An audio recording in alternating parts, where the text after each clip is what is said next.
نحمده ونصلي ونسلم على رسوله الكريم اما بعد فاعوذ بالله من الشيطان الرجيم بسم الله الرحمن الرحيم فأعرض عمن تولى عن ذكرنا ولم يرد الا الحياة الدنيا۔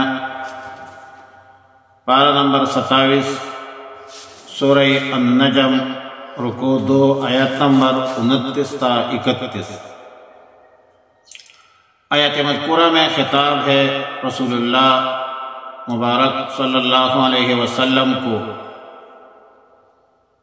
کہ جب مشرکین عرب کا رویہ حسد، بغض، عناد پر مبنی معلوم ہو گیا کہ قرآن کریم کے حقانیت اور رسول اللہ صلی اللہ علیہ وسلم کے برحق رسالت کے باوجود یہ لوگ اپنے گمان محض پر اور خواہشات پر چلتے ہیں، تو ان بدبختوں سے حق پر چلنے کی امید مت رکھے۔ یتبعون الا الظن، یہ اتباع نہیں کرتے مگر بے اصل خیالات، بے بنیاد تصورات۔ پھر فأعرض عمن تولی، ایسے لوگوں سے اپنا خیال ہٹا لیجیے جو ہماری یاد سے، ہمارے ذکر سے رخ پھیر لیتے ہیں، روگردانی کرتے ہیں، اعراض کرتے ہیں، اور ان کا ما هو المقصود ان بدبختوں کی زندگی کا مقصد دنیا ہے۔ وَلَمْ يُرِدْ إِلَّا الْحَيَاةَ الدُّنْيَا، دنیاوی مفادات، مقاصد کے علاوہ ان بدبختوں کا کوئی اور مقصد نہیں ہے۔ یہ لوگ اپنے مقصد تخلیق سے ہٹ چکے ہیں۔ ظاہر ہے کہ دنیا تو مقصود نہیں ہے، دنیا تو آخرت کے لیے کھیتی باڑی ہے، اور دنیا مزرعہ الآخرہ، اور انسانیت کی تخلیق کا جو بنیادی مقصد ہے وہ تو بندگی ہے، عبادت ہے۔ زندگی آمد برائے بندگی، زندگی بے بندگی شرمندگی۔ دنیا کی زندگی تو فانی ہے، باقی نہیں ہے۔ انما الدنیا فنا لیس للدنیا بقا، انما الدنیا وما فیہا کنسک العنکبوت۔ آئی تھی چمن میں تیرے سیر گلشن کر چلے، سنبھال مالی باغ اپنا، ہم تو اپنے گھر چلے۔ وعلی کل حال ان مشرکین کا مقصد صرف اور صرف دنیا ہے، دنیاوی زندگی ہے، دنیاوی عیش و عشرت ہے، دنیاوی مال و دولت ہے۔ آخرت کے حوالے سے یہ کوئی فکر نہیں رکھتے، ان کا کوئی سروکار نہیں ہے آخرت کے ساتھ، کوئی تعلق اور واسطہ نہیں ہے، ان کے دل اور دماغ میں خوف آخرت ہے نہیں۔ اور حضرت مفتی اعظم عظیم مفسر مفتی محمد شفیع رحمہ اللہ تعالی فرماتے ہیں کہ قرآن کریم نے یہ ان کفار کا حال بیان کیا گیا، ان کفار کا حال بیان کیا جو آخرت کے قیامت کے منکر ہیں۔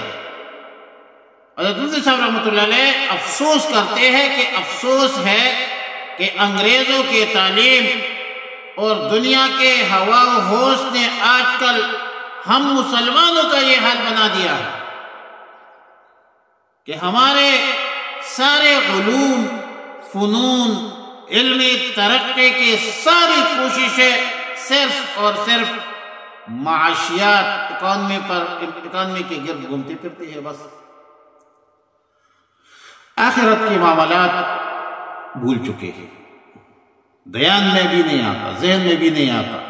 حالانکہ ہم رسول اللہ صلی اللہ علیہ وسلم کا نام لیتے ہیں، اور رسول اللہ صلی اللہ علیہ وسلم کی شفاعت کی امید لگائے ہوئے ہیں، مگر ہمارے حالت یہ ہو گئی ہے کہ اللہ تعالیٰ اپنے رسول رحمت للعالمین کو ایسے حالات والوں سے رخ پھیرنے کی ہدایت کرتے ہیں کہ جس کا مطمع نظر صرف اور صرف دنیا ہے، خواہشات ہے، تو فاعرض عنہم، چھوڑ دیجئے ان بدبختوں کو، اراض کیجئے، رخ پھیر لیجئے ان بدبختوں سے۔ نعوذ باللہ منہ، اللہ تعالی ہمیں محفوظ فرمائے۔ لیکن آج کل مسلمانوں میں بھی یہ ہوائیت اور خواہشات جو ہے وہ بھی کچھ انتہا تک پہنچ گئی ہے۔ آیت نمبر 30 میں فرمایا ذالک مبلغ، ان منکرین مشرکین کی فہم کی رسائی، عقل اور شعور کی رسائی کی حد بس یہی ہے کہ زندگی بس دنیا کی زندگی ہے۔ انہوں نے سب کچھ دنیا کو سمجھا ہے، بینک بیلنس کو سمجھا ہے، مال و دولت کو سمجھا ہے۔ اب ظاہر ہے کہ ان بدبختوں کی سوئی جو ہے اسی دنیا پر اٹکی ہوئی ہے۔ ان بدبختوں کی بدفہمی اور بے فکری یہاں تک پہنچ چکی ہے، تو پھر چھوڑ دیجئے ان لوگوں کو، ان بدبختوں کی فکر پھر چھوڑ دیجئے، ان بدبختوں کا معاملہ اللہ پر چھوڑ دیجئے۔ بے حیثیت پیغمبر صلی اللہ علیہ وسلم یا بے حیثیت ہم جیسے گناہگار امتی جو ہے، اس کی جو ختم نبوت کے تو فعل فرض منصب ہی ہے، تبلیغ تو ہے، ہم ہر حالت میں کریں گے، ہر وقت کریں گے، ہر کسی کو دعوت دیں گے کہ اللہ کے احکامات میں، رسول اللہ صلی اللہ علیہ وسلم کی تعلیمات میں کامیابی ہے، کامرانی ہے، خوشحالی ہے، دنیا کی کامیابی ہے، دلائل سے بات کریں گے، درس کریں گے، سب کچھ کریں گے۔ لیکن ظاہر ہے کہ نتائج پر ہم مکلف رہیں گے۔ چھوڑ دو اللہ پر ان کا معاملہ، آپ اپنا تبلیغ جاری کریں۔ ان ربک هو اعلم بمن ضل عن سبیلہ، تمہارا رب خوب جانتا ہے کون اللہ کے راستے سے بھٹکا ہوا ہے۔ پروردگار عالم خوب جانتا ہے کون راست پر ہے، راہ نجات پر ہے، یہ اللہ کو معلوم ہے۔ اور آیت نمبر 31 میں اللہ کی علم و قدرت کا بیان ہے کہ جو کچھ آسمانوں میں ہے، جو کچھ زمین میں ہے، سب کچھ اللہ کے اختیار میں ہے۔ اور ظاہر ہے کہ اللہ رب العالمین کا علم اور قدرت دونوں کامل و مکمل ہے۔ اور جب اللہ کا علم بھی کامل ہے، قدرت بھی کامل ہے، تو اللہ کے احکامات پر عمل درآمد کے حوالے سے عالم انسانیت میں دو طبقے بن گئے، ایک اہل ایمان ہے اور ایک اہل کفر ہے۔ بعض لوگوں نے ضلالت، بغاوت اختیار کی ہوئی ہے، بعض لوگوں نے اطاعت و ہدایت اختیار کی۔ اب جن لوگوں نے اعمال سیئہ اختیار کی ہے، کفر، شرک، نفاق اختیار کی ہے، برے اعمال کا ارتکاب کر رہے ہیں، تو بروز قیامت ان بدبختوں کو سزا ملے گی۔ انصاف کا تقاضا بھی یہی ہے کہ مجرمین کو سزا دیا جائے۔